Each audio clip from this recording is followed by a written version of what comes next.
పిల్లలకి స్కూల్ పాఠశాలైతే పేరెంట్స్‌కి స్కూల్ పేరెంట్స్‌శాల. నమస్తే రమ్మగారు. నమస్తే జయ. రమ్మగారు, మనకి ఆషాఢ మాసంలో వారాహి నవరాత్రులు వస్తాయి కదండి. ప్రతి సంవత్సరం లాస్ట్ ఇయర్ కూడా మాట్లాడుకున్నట్లున్నాము. ఇంకొకసారి మాట్లాడుకుందామండి. అసలు వారాహి నవరాత్రులు అంటే ఏంటి? ఏమైనా ప్రత్యేకంగా విధి విధానాలు ఏమైనా పాటించాలా? మామూలుగా మనకు 4 నవరాత్రులు చెప్తారు జయ. మనం రెగ్యులర్గా తరచుగా చేసుకునేవి అంటే మానకుండా భారతదేశం అంతా అన్ని ప్రాంతాల్లోనూ ఆచరించేవి 2 ముఖ్యమైన నవరాత్రులు. అవేమిటి? దేవి వసంత నవరాత్రులు, శరణ నవరాత్రులు. అదే శ్రీరామ నవరాత్రులు 9 అయితే దేవీ నవరాత్రులు ఇంకో 9. ఒకటేమో చైత్రమాసంలో వస్తాయి, ఉగాది పండగ నుంచి శ్రీరామనవమి దాకా రాముల వారి పెళ్లి వేడుక, ఈ నవరాత్రులు జరుపుకుంటాం. అక్కడి నుంచి రెండో నవరాత్రులు ఏం చేస్తాము? దేవీ నవరాత్రులు శరత్కాలంలో, ఈ మన ఆశ్వేజ మాసంలో అమ్మవారి పేరుతోటి 9. గణేష నవరాత్రులు కొన్ని ప్రాంతాల్లో చేస్తారు, మనం కూడా చేసుకుంటాం. లేకపోయినా మనం గణపతికి ఒక్క పూజ చేయటం. గణేష నవరాత్రులు ఈ నవరాత్రుల్లో చెప్పరు, మన అవకాశాన్ని బట్టి చేస్తాం అది. అయితే ఈ 2 కాకుండా గుప్త నవరాత్రులుగా చెప్పబడే 2 ప్రత్యేక నవరాత్రులు ఉన్నాయి. ఒకటి వారాహి నవరాత్రులు, ఇప్పుడు ఆషాఢ మాసపు తొలి రోజు నుంచి నవమి దాకా. 4వది శ్యామలా నవరాత్రులు, అది మనకి మాఘమాసపు పాడ్యం నుంచి నవమి దాకా వచ్చేవి. ఈ వారాహి శ్యామల మంత్రాధిష్టాన దేవతలుగా చెప్పబడతారు. అయితే ఈ వారాహి నవరాత్రులు అవి ఇటీవల కాలంలో వెలుగులోకి వచ్చినవి. మనకి మనుషులకి ఏమంటారంటే సాధారణంగా జరిగేవి కాకుండా ఏవో చెప్పరానివి, చెప్పలేనివి, తీరనివి, సరిపెట్టుకోలేనివి అలాంటి ఇబ్బందులు వస్తూ ఉంటాయి. ఈ జాతకాలు చూపించుకును లేకపోతే ఎవరైనా గురువు గారిని ఆశ్రయించు ఉన్నప్పుడు ఈ సాధారణ దేవతారాధన కాకుండా ఉగ్రదేవతారాధన కూడా చెప్పబడుతుంది జాతక రీత్యా. ఓకే.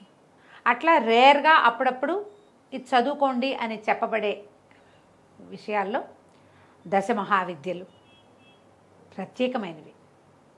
అలాగే ఈ వారాహి శ్యామల ఇవి మంత్రబోధ ఉండి చేసుకునే వాళ్ళు చెదురుమదురు అక్కడక్కడ కనపడతారు. నార్త్ ఇండియాలో కొంచెం ఎక్కువ కనిపిస్తుంది మనకంటే, ఎందుకంటే వాళ్ళు చండీ పారాయణము అవి చేస్తారు. ఓకే. దసరాల్లో అసలు చండీ పారాయణ అవి మనకు ఉండవు. మనం రోజువారీ అమ్మవారికి ఎంతసేపు అలంకారం చేసుకున్నామా, నైవేద్యం పెట్టామో, ప్రసాదం ఇవాళ రంగు ఏమిటి, వాళ్ళ ప్రసాదం ఏమిటి, వాళ్ళు ఏం పువ్వు సమర్పించాలి, ఇందులోనే ఉండి లలితా సహస్రాలు అవి చదువుకుంటాను తప్ప, లేకపోతే రోజువారీ దేవతకున్న అష్టోత్తరం చదువుకుని సాధారణ పూజ అందరం చేసుకుంటాం. దేవాలయాల్లో విశేషంగా జరిగినా కూడా చండీ పారాయణలు అవి మన ప్రాంతంలో చేయరు, నార్త్లో చేస్తారు. ఓకే. ఈ వారాహి శ్యామల నవరాత్రులు కూడా మనకంటే కూడా బీహారు ఆ వైపు, కాశ్మీర్ వైపు అక్కడ జరుగుతాయట. మనకి తక్కువ, క్రమంగా అది వచ్చింది. ఇప్పుడు ఏంటంటే చిన్న చిన్న వాటికే తీవ్రమైన సమస్యలుగా పరిణమించేయటం, ఏం చేయాలో తెలీదు.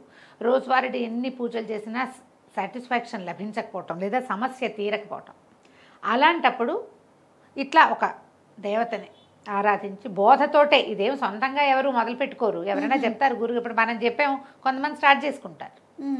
ఇలా కాకుండా, ఇలా ర్యాండమ్గా కాకుండా ప్రత్యేకంగా మీకు ఈ లక్షణం ఉంది, ఈ సమస్య ఉంది, ఇలాంటిది చేస్తే మీ సమస్య తీరుతుంది అని చెప్పే జ్యోతిష్వేత్తలు చాలామంది పెద్దవారు ఉన్నారు.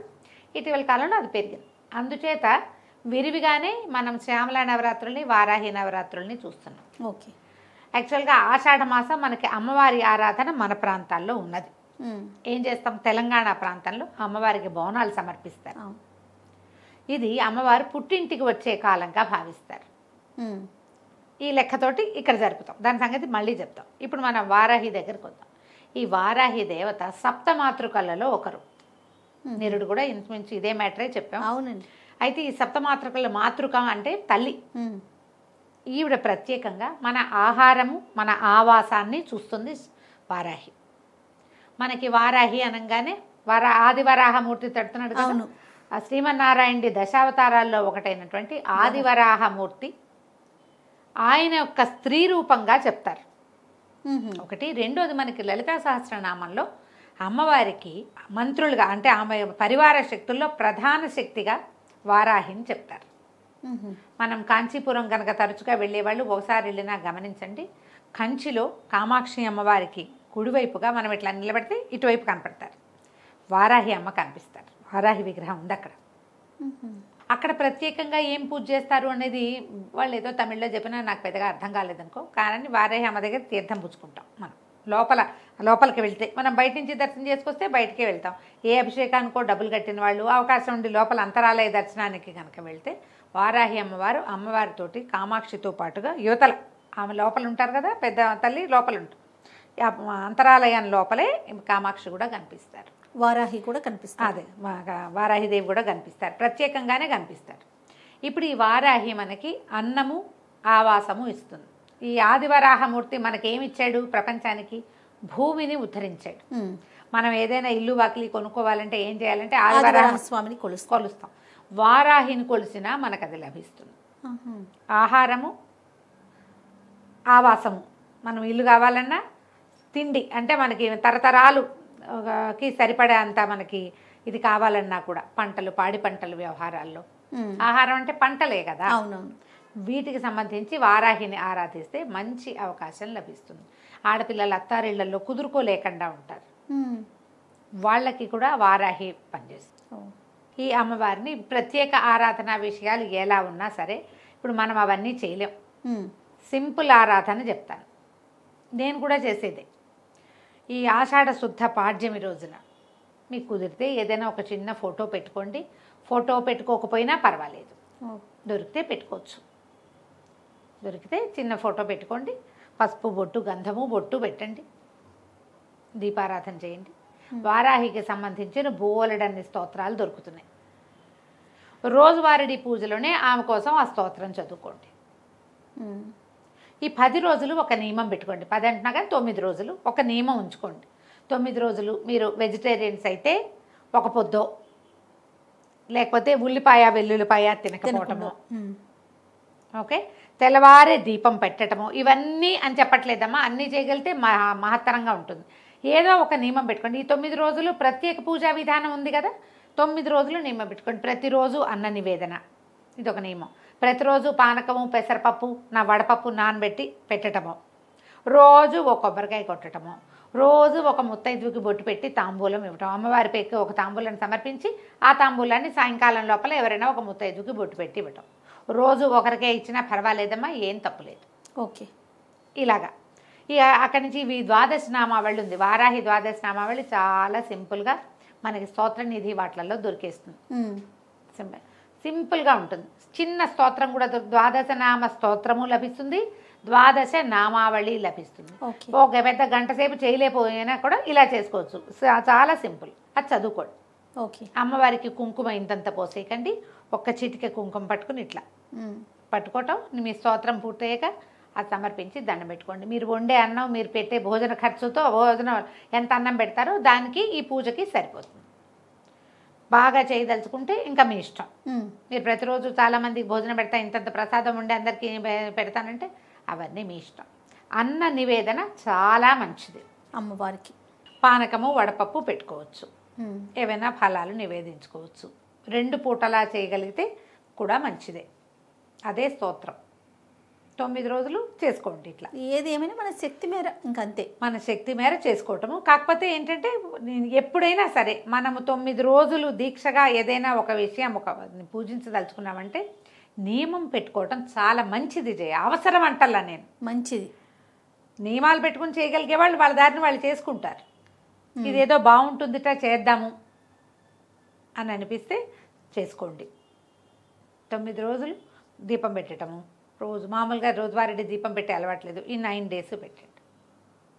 పొద్దున్నే చేసేసేయండి, సాయంకాలం కూడా దీపం పెట్టండి. సాయంత్రం దీపం అలవాటు లేని వాళ్ళు 2 పూట్లా పెట్టే దీపం పెడతానన్న నియమం కూడా పెట్టుకోవచ్చు. అది మీరు చెయ్యగలిగే నియమాన్ని పెట్టుకుని ఖచ్చితంగా తప్పకుండా దాన్ని పాటించండి.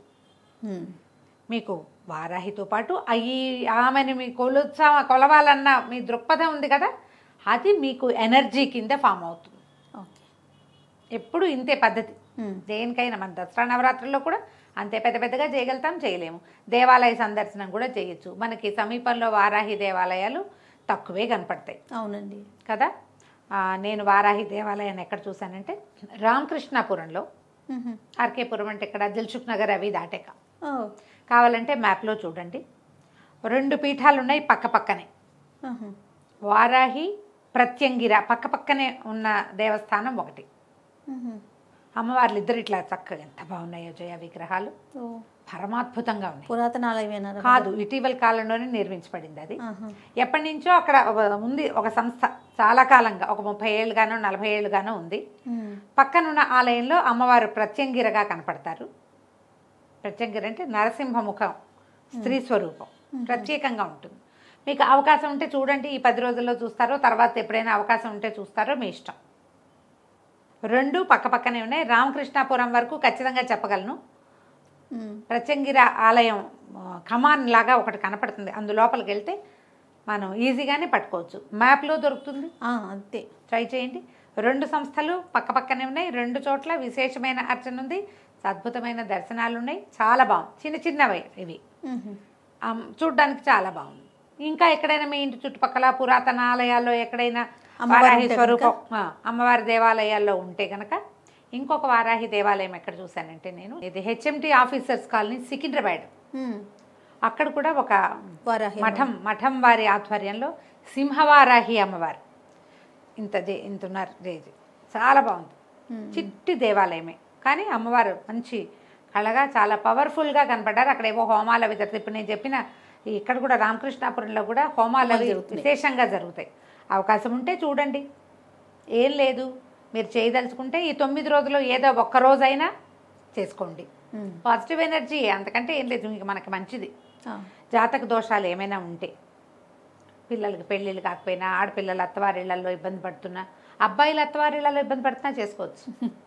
అదే సమాధానం దొరకని ప్రశ్నలు, పంటలతో ఇబ్బంది, పొలాల్లో ఇబ్బందులు ఉన్నవాళ్ళు, స్థలాలు ఎక్కడైనా ఇరుక్కుపోయి వెనక్కి రాని వాళ్ళు, అమ్మదాం అనుకుంటాం ఎప్పటికీ అమ్మలేని వాళ్ళు, కొనాలనుకుంటున్నాం కొనటం కుదరని వాళ్ళు, వీళ్ళందరూ కూడా వారాహిని ఆరాధన చేసుకోవచ్చు.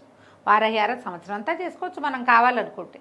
ఈ ప్రత్యేకమైన దినాలన్నప్పుడు ఇలాంటప్పుడు అమ్మవారి అనుగ్రహం బాగుంటుంది కాబట్టి ఎక్కువ ఉంటుంది కదా, అందుకని అవకాశం ఉన్నవాళ్ళు చక్కగా చేసుకోండి. ఇది ఉగ్రదేవతారాధనగా భావించద్దు. మామూలు మనం చేసుకునే ఈ చిన్న పూజ సాధారణ దేవతారాధన కిందే వస్తుంది. ఓకే, మనం ఏం చేయటం లేదు. మనం ఏం చేస్తాం, అమ్మవారికి ఒక అష్టోత్తరమో, ఒక చిన్న స్తోత్రమో, ద్వాదశనామావళో ఏదైనా ఒకటి చదువుకుంటాం. మామూలుగా మన ఇళ్లలో నవరాత్రుల పూజల్లో ఏం పెట్టుకుంటామో, నివేదన పాయసాన్నం చేయొచ్చు, రోజు పులిహోర చేసి పెట్టచ్చు, రోజు పాయసాన్నం చేసి పెట్టచ్చు, రోజు పులగం చేయొచ్చు, అన్నం మీద కాస్త నెయ్యి వేసి చిన్న బెల్లం ముక్కేసి నివేదన చేయొచ్చు, పనికొస్తుంది. ఓకే, మీరు అవకాశం ఉంటే తప్పకుండా చేసుకోండి. వారాహి అమ్మవారి అనుగ్రహాన్ని పొందండి. తప్పకుండా రమ్మగారు. నమస్తే. నమస్తే జయ.